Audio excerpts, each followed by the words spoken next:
Thank you, Rabbi. And all the friends that are here tonight, congregants, distinguished guests, and of course, folks that just came to show their support and solidarity this evening. Thank you for being here. And I do feel very safe tonight. And one of the reasons is my friend, Chief of Police Drew, who's standing at the front door.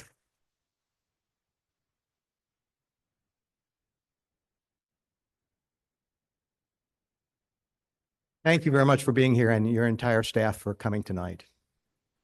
My name is Neil Rosenbaum. I'm a lifelong resident of the Virginia Peninsula. And thank you for giving me the honor of introducing Congressman Bobby Scott to add his words to our evening of remembrance, resilience, and hope. Congressman, our venue tonight, as you know, is Road of Shalom Temple. And our ancestors who named this congregation foresaw the importance of this name. Most of you know that shalom means peace. Rodef is the Hebrew word meaning pursue. Together, the words instruct us to pursue peace. Bobby, your representation in Washington has involved a lifetime of pursuing peace. You recently voted to supply Israel with arms that it needs for its national defense, but also needed supplies for the rebuilding of Gaza. Of course, when the long hoped-for ceasefire takes place. Defense plus rebuilding means life, means peace. Your career, with its heavy emphasis of education, also tells this assembly that you believe in the future. Education is the key to everyone's future, their careers, happiness, and fulfillment. Just like my father before me, Donald Rosenbaum, influenced my life, many people point to the congressman's father, Dr. Waldo Scott, a local surgeon whose work was saving lives with skill and compassion.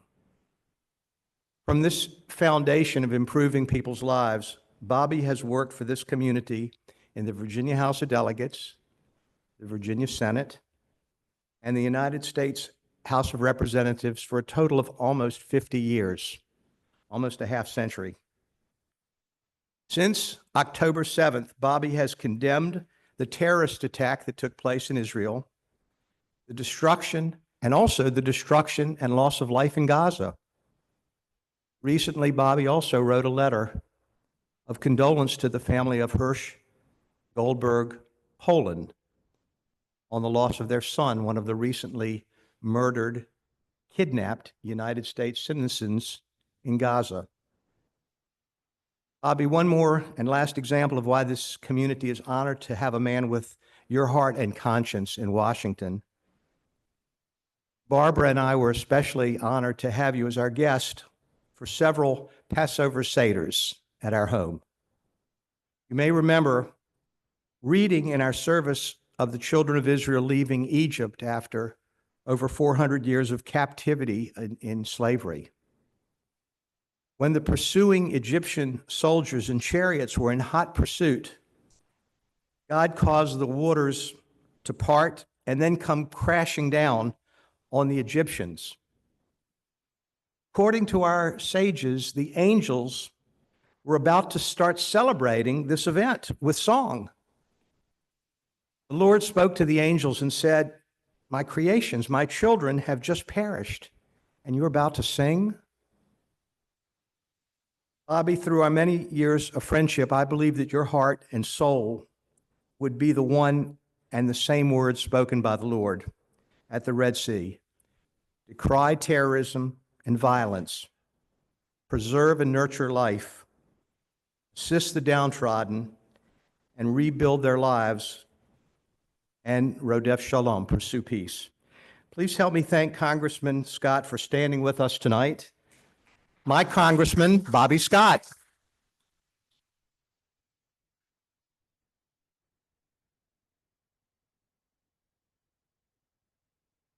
Thank you, Neil, for your very kind, overly generous introduction. Thank you. We've known each other for a long time, going back a generation. And a lot of times you're introduced, so people don't know you from anybody. You hand them a resume and they got to read it. So you kind of hold your breath with somebody who's known you as long as Neil. So thank you so much for leaving the bad stuff out. Good evening, and thank you for giving me the opportunity to speak tonight. I wish you a belated sweet New Year, but I know it's very challenging to celebrate a holiday in these troubling times, but it is imperative nonetheless. It's an honor to be here with the entire community on a night of remembrance, resilience, and hope, a year after the horrors of October 7th. I know the traumas of this past have impacted each of us, and I'd like to offer my sincere condolences to all of those who have lost a loved one and have been shaken by the last year. I know that many in the Jewish community here in the United States are deeply connected to Israel, and many have loved ones abroad, and many have been affected by the rising tide of anti-Semitism here at home. Terrorism and hate are never justified, and so we must support our allies, and we're marking this anniversary as the conflict enters a new chapter. I was deeply alarmed by the ballistic missile attacks launched by the Iranian government against Israel this past Tuesday. Our heart is with the victims and their families, and this assault marks a dangerous and long-feared escalation in an already volatile situation. I'm relieved that Israel's defense systems successfully countered most of the missiles launched from Iran, and that the United States was able to assist our ally in the defense. The Biden administration must keep working closely with Israel to stop Iran's lawless aggression through their proxies and its dangerous escalation of regional hostilities. I support the administration's efforts to limit further escalation in the region, and we must support Israel as a guard against additional attacks and work to bring the hostages home. As we come together to support Israel, we must also stay focused on our long-term goal of a lasting and peaceful resolution in the Middle East. I remain supportive of Israel's right, actually obligation, to defend itself in accordance with international law, and I reiterate my support of President Biden's calls for an immediate ceasefire and release of all hostages.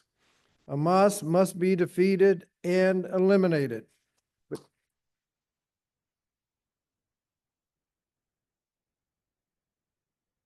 With its regard to the Palestinian civilian life does not absolve the Israeli government from its obligation to preserve as many innocent lives as possible. And with so many Palestinians now forcibly displaced and facing acute and widespread food insecurity, there must be an immediate and lasting change.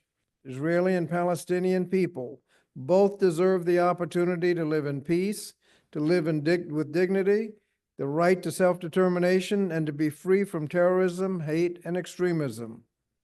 My hope in this new year is to see a safe return of all of the hostages and a safety and security and peace for all.